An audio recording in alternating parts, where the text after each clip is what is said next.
You are running late for work, and your phone buzzes with a notification from your bank. Your heart drops faster than a lead balloon because you already know what it says before you even look. Insufficient funds. $35 in overdraft fees. All of this happened because a streaming service you forgot about decided to renew itself. You had $23 in your account instead of 25. Congratulations! You just paid a 700% interest rate on a $2 mistake. Welcome to the most expensive club in the world, where the membership is free, but everything else costs double. It is the year 2026, and while technology has advanced, the hidden mathematics of poverty remain as brutal as ever. If you have ever felt like you are working harder every year, but your bank account keeps laughing at you, you are not alone. If one random Tuesday has the power to demolish your entire financial month, there is a reason for that. Today, we are exploring why being broke is literally the most expensive lifestyle choice you never consciously made. Most financial advice tells you that wealth building is all about discipline, and that poverty is just a character flaw. Experts with perfect teeth tell you to skip your morning coffee as if saving $4 a day will magically transform you. But this advice completely ignores a fundamental economic reality that regular people experience every single day. It is called the poverty penalty. It is the reason why being broke costs you money just for existing. Think of it like a subscription service you never signed up for but can't seem to cancel. Every month, just for having the audacity to be poor, you get charged extra fees that wealthy people never see. Let us break this down with something as basic as laundry detergent. If you have $50 in your pocket, you can walk into a warehouse club and grab an industrial-sized container. The cost per load comes out to maybe 15 cents, and you are set for the next 6 months. But if you are living paycheck to paycheck, you do not have $50 to tie up in soap inventory. You have $7 until Friday. So you buy the tiny bottle at the corner store that lasts 2 weeks. If you are lucky, the cost per load jumps to 60 cents. It is the exact same chemical formula, but you are paying 4 times more simply because you could not afford the bulk discount. This pattern repeats with toilet paper, shampoo, diapers, and cooking oil. The mathematical reality is brutal. If you are broke, your personal inflation rate is technically higher than someone with money. You are permanently locked out of economies of scale. But the real kicker comes when we start talking about the banking system. The system is specifically designed to kick you when you are down. If you maintain a $5,000 balance, banks treat you like royalty with free checking and no fees. But drop below their magical minimum and suddenly you are public enemy. Number 1. Your account hits $19 and a subscription auto-renews for $25. Boom! You are negative $6. And the bank hits you with a $35 penalty for the privilege of being poor. You effectively borrowed $6 for 12 hours and paid $35 for the service. That works out to an annual percentage rate of over 50,000%. If a loan shark charged those rates, they would be wearing orange jumpsuits in prison. When a bank does it, it is just another Tuesday. In previous years, banks collected over $11 billion in overdraft fees. They still collect nearly $6 billion a year, almost exclusively from people with less than $1,000 to their names. The wealthy earn interest on their money, while the poor pay interest just for trying to survive. It is wealth redistribution in reverse, disguised as customer service. Now, you might tell me to just stop spending money I do not have. In a perfect world where humans are rational, calculating machines, you would be right. But here is where psychology crashes into economics and creates a perfect storm. When you are genuinely stressed about money, something fascinating and terrifying happens to your brain. Studies show that financial stress literally reduces your cognitive capacity by about 13 IQ points. That is equivalent to pulling an all-nighter or being legally drunk. Your brain becomes so consumed with immediate survival that you physically lose the ability to make long-term strategic decisions. This is why people make choices that seem obviously stupid to outsiders. Like taking a payday loan at 400% interest, or buying a lottery ticket when groceries would be smarter. It is not stupidity. It is cognitive overload. Your mental bandwidth is maxed out just trying to survive today, let alone plan for next month. The wealthy person does not just save money on better purchases. They save mental energy by not having to constantly worry about financial survival. That freed-up brain power gets invested in learning new skills or building businesses. Meanwhile, the broke person is stuck in a hamster wheel of constant low-level panic. Let us scale this up to something bigger, like transportation. Unless you live in a city with perfect public transit, you need a car to work in 2026. A person with good credit and some savings buys a 3-year-old reliable car. $15,000 financed at a low interest rate runs for 12 years with basic maintenance. Now look at someone with bad credit and no down payment. They need wheels to get to the job that pays the bills. They go to a lot where desperation meets predatory lending. They are sold a 10-year-old car for $12,000 that is only worth $6,000. Bad credit means 24% interest. Over 5 years, they will pay over $20,000 for a car that was worth $6,000 on a good day. The beautiful irony is that the car will probably die before the loan is paid off. So now they are making payments on a dead vehicle while trying to finance another clunker. It is a subscription service to financial hell. This poverty penalty shows up everywhere once you start looking for it. You cannot afford the security deposit for a nice apartment, so you rent a place that costs $300 more per month. You cannot afford the dentist for a small cavity, so you wait until it becomes a root canal that costs 10 times more.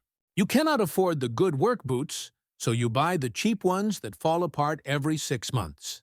The system is not broken. It is working exactly as it was designed. Every late fee and every predatory interest rate is a feature, not a bug. Companies have entire departments dedicated to extracting maximum revenue from people who can least afford it. The first step out of this trap is not trying to get rich immediately. It is trying to stop the bleeding. The most brutal realization is that traditional investment advice is almost insulting when you are trapped in this penalty system.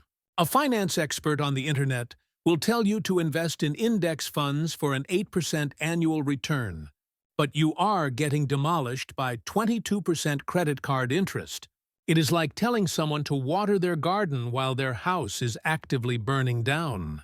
If you are carrying high-interest debt, paying that off is the best guaranteed return on investment you will ever find.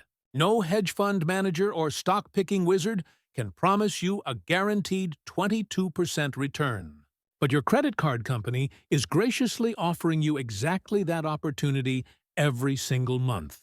The mathematical hierarchy is crystal clear. Before you can play offense, you need to shore up your defense. Let me introduce you to the concept of the buffer. I prefer to think of it as your escape pod from the poverty penalty matrix. It is that magical first $1,000 that transforms from being impossible to save to being your most powerful weapon. When you have $0 saved, a flat tire is a catastrophe that sends you spiraling into payday loans. But when you have that first $1,000 sitting in your account, that same flat tire becomes a minor annoyance. You fix the tire and move on with your life like a functioning adult. That buffer fundamentally rewrites the rules of how money works in your favor. With $1,000 in the bank, you can raise your insurance deductible to drop your monthly premium. You just turned having money into making money. Your emergency fund is now paying you every single month for simply existing. That same buffer allows you to think beyond survival mode for the first time in years. You can finally buy the quality winter coat instead of layering 3 cheap jackets. You can get the quality kitchen knife that lasts decades instead of replacing the dollar store version every few months. This is what I call buying your freedom one purchase at a time. Every time you choose the higher quality option that lasts longer, you are paying a fee to exit the poverty penalty club. But here is the psychological trap that destroys most people right when they start making progress. The second you accumulate any meaningful cash, your brain starts screaming for immediate gratification. You have been depriving yourself for months, and suddenly you have some breathing room. The temptation to blow it on something fun becomes overwhelming. This is where discipline meets strategy. That money is not play money. It is ammunition in a war against a system designed to keep you broke. Every dollar you spend on temporary pleasure instead of permanent solutions is a dollar that could have bought you out of the penalty system forever. Think about it this way. You could spend $200 on a night out that you will barely remember in 6 months. Or you could spend that same money on quality work boots that eliminate the need to buy cheap shoes for the next 5 years. One option gives you social media stories, while the other gives you financial freedom.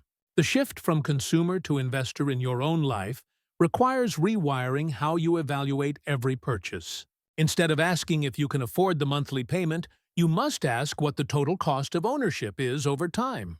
The car dealership wants you focused on that monthly payment because it hides the real cost. You need to start thinking like an accountant for your own life. Is this purchase solving a problem permanently, or just kicking it down the road? Is this making my life more expensive or less expensive over time? The entire economy is designed around keeping you in rental mode for everything.